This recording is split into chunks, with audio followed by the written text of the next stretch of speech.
Welcome back to JAK Sports. My name is Jacob Kelly, and this is the show where we take you through the biggest stories in sports that you might have missed this week. Jimmy Butler gave out his cell phone number this week during a press conference. He got a little frustrated, said if anyone wants to interview him, he has his phone in his back pocket, and then he gave the entire audience and the world his number. And I texted Jimmy Butler asking him for an interview.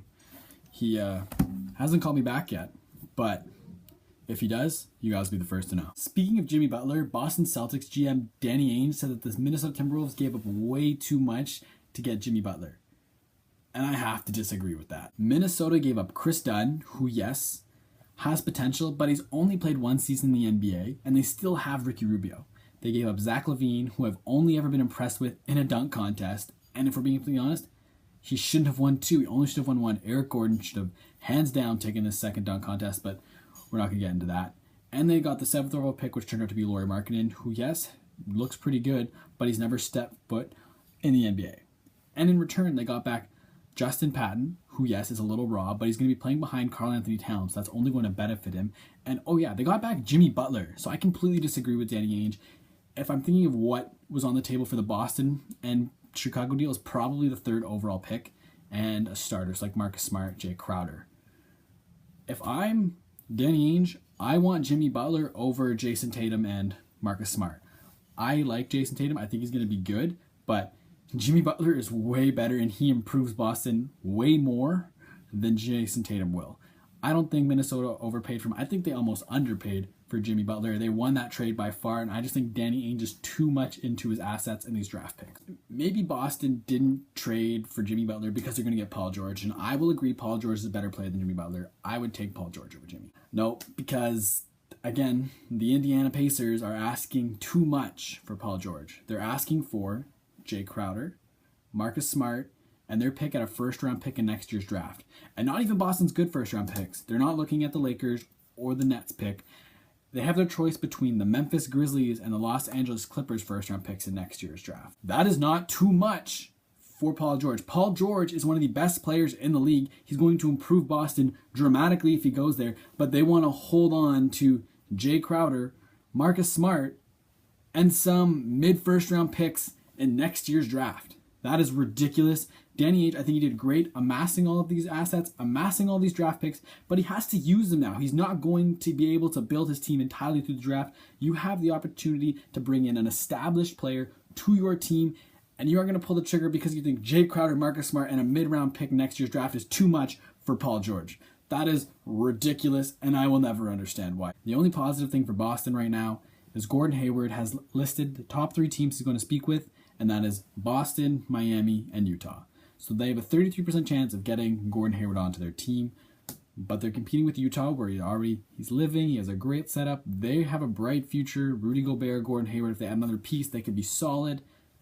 They're competing with Miami, which is gorgeous. It's a great place to live, nice weather, no state tax. And they have draft picks and a 5'8" point guard. That's a selling point. So they really have to go in. If they get Gordon Hayward, that's great for them, but let's be honest, he's not as good as Paul George. He's a good player. Don't get me wrong. He's not Paul George. And if Boston doesn't get Paul George, Cleveland probably will.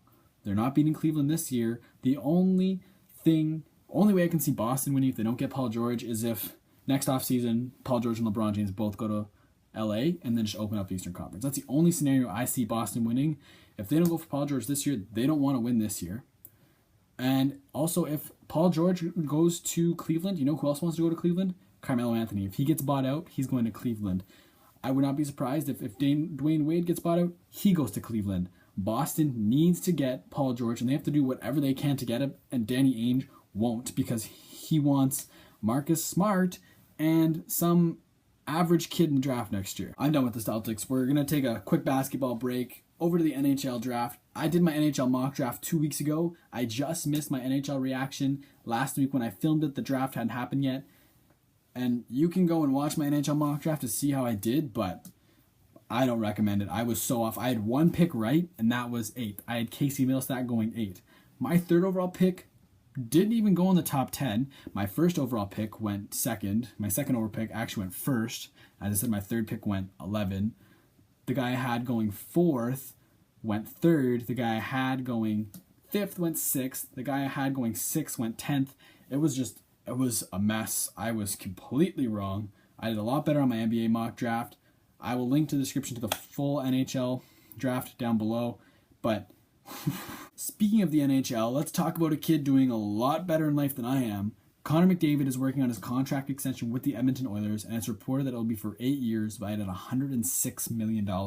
That equates to $13.25 million a year. That will make him the highest paid player annually in the NHL salary cap era. This makes sense. Conor McDavid has been 2 seasons in the NHL, and he's already one of the best players in the world, and very shortly he will become the best player in the world. And I think by the end of his career, he will be the best hockey player ever. You heard that correctly. I think by the end of his career, Conor McDavid will be the best hockey player ever. I have an unpopular hockey opinion, and that is that Sidney Crosby is the best player ever. Wayne Gretzky is the greatest hockey player ever, but I think there's a different meaning between the greatest and the best. I think that Sidney Crosby is better than Gretzky. And this is my opinion. If you disagree with me, I want to know. Let me know in the comment section down below. DM me on Instagram.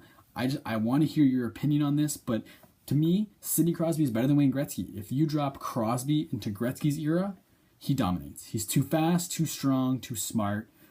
You drop Gretzky into today's era, you don't know who Wayne Gretzky is. Back in the day, he was too slow, and the game has only gotten faster. And I've had this argument with buddies before, and they say, but what made Gretzky so good was his smarts. And yes, absolutely. And I completely respect Wayne Gretzky, and no one will ever touch his records. But he may be one of the smartest hockey players ever, but players today are just smarter than they were before. They're smarter, they're faster, they're better, they're stronger. And I just think when you look at what Crosby's doing in today's era, he's a better hockey player than Wayne Gretzky was, but Wayne Gretzky's records make him greater than Sidney Crosby was. I think that makes sense. It makes sense to me. But again, let me know what you think in the comment section down below. I think Sidney Crosby is better than Wayne Gretzky, but I think by the end of his career, Conor McDavid will be considered better than Sidney Crosby, and then, in my opinion, make him the best hockey player of all time. The Ball family was on WWE. LeVar, Lonzo, and LaMelo all appeared on this week's episode of Monday Night Raw. This episode of Raw was in the Staples Center, so the WWE reached out for Lonzo Ball to appear in the mainstream media platform and his new home, the Staples Center, where the Lakers play. And yes, that is a viable reason and a very legitimate one, but let's be honest, WWE also wanted LeVar Ball. LeVar brings attention. People tune in to watch him. He draws eyeballs. And if you don't believe me, look at the WWE ratings. They had a huge rating spike during the Balls segment on the show. And LeVar was goofy. LeVar, he got heated, ripped his shirt off. It was fun. LeVar did what LeVar Ball does. He's a little bit over the top, and that's exactly what WWE is. It's exactly what they wanted, and it paid off. As I said, they got a huge rating spike out of it. In last week's episode, I was talking about the New York Knicks, and I said I really hope they don't get rid of Kristaps Porzingis, but I really hope that they do get rid of Phil Knight, and they did. Now, I'm not going to take complete credit for this, but I definitely think that my video and the 37 views it got last week really helped in getting Phil Knight out the door. In all seriousness, though, this is great for the Knicks. They have a bright young star in Kristaps Porzingis. They have a bright young prospect in Frank Ntilikina. Whoever they bring in, I really hope he helps to turn this franchise around. The Knicks are an important brand to basketball. They're a big brand, and they have not been for the past couple of years. And I think it's only going to be good for the NBA if this team starts to become good again.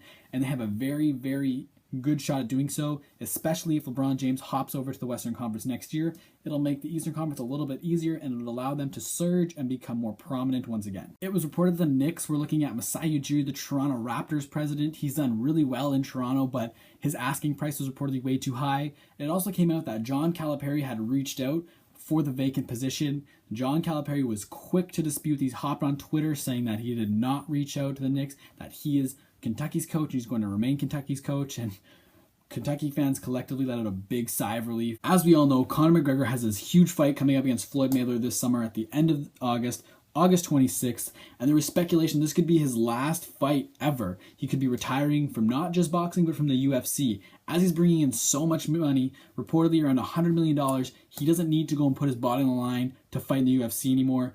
But these speculations have been quickly put to bed as McGregor's coach, John Kavanagh, has said that McGregor wants to fight in the UFC before the end of the year. He said that if everything goes to plan, he's going to be fighting in the UFC this December. Now, we don't know who he's fighting or the exact dates yet, but as news keeps coming in, I will let you guys know and keep you updated on who Conor McGregor will be fighting and when. We talked a couple weeks ago about how Bryce Harper's next contract is going to be valued at over $400 million. And one of the teams in the running for that was the New York Yankees. And now reports are coming out that Bryce Harper wants to play in Chicago. He wants to play with the Cubs, play with fellow young star and Las Vegas native Kris Bryant. And Harper did nothing but fuel the fire on these reports and these rumors. He didn't squash them at all. He posted a picture on his Instagram with Kris Bryant. And you know what? I think it'd be really cool if he went and played in Chicago and he played with Kris Bryant. But I do not count the Yankees out yet. I still expect the Yankees to make a big push to try and get him. Chris Paul was traded to the Houston Rockets. In return for Chris Paul, the Los Angeles Clippers got, I gotta read this because this is really long. They got Patrick Beverley, Lou Williams, Sam Decker, Montrezl Harrell, Darren Hilliard, DeAndre Liggins, Kyle Wiltshire, a protected first-round pick, and cash considerations. That is a lot for Chris Paul. But who won this deal? If I'm being completely honest, I would say the Rockets still won this trade. It looks like they gave up a ton to get Chris Paul, but no one that they gave up is going to be better than Chris Paul. And I only recognize like 3 or 4 names on the list of the guys they gave up. I think Chris Paul is going to make this team better. They were already solid this year, and adding one of the best players in the league to their team is going to help. I really want to know who you guys think won this trade. Let me know in the comments down below, but realistically, it doesn't matter.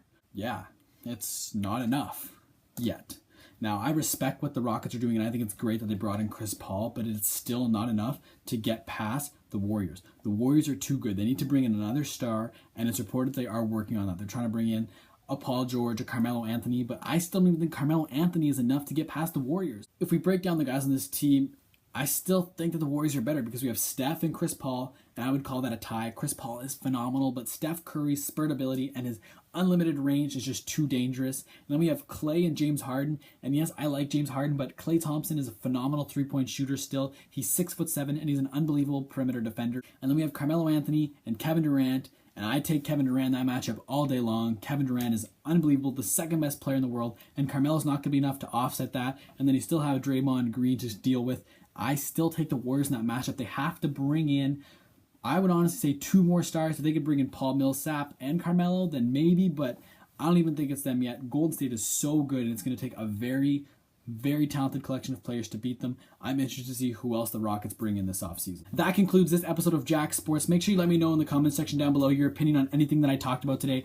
I really want to know, where do you think Paul George will end up this offseason? Do you think Indiana's going to keep him? Do you think Boston will actually make a trade or something and bring Paul George in? Do you think the Rockets are going to somehow make a deal? Will he end up in Cleveland? I'm really interested. Make sure you let me know. You can follow me on Instagram at JAKSport with no S on the end, and DM me any sports question that you have. I will answer every single DM, and I will respond to every single comment on this video. You can also follow me on Twitter at TheJacobKelly. Make sure you like, share, and subscribe to this video. Thank you once again for tuning in, and I will see you next week.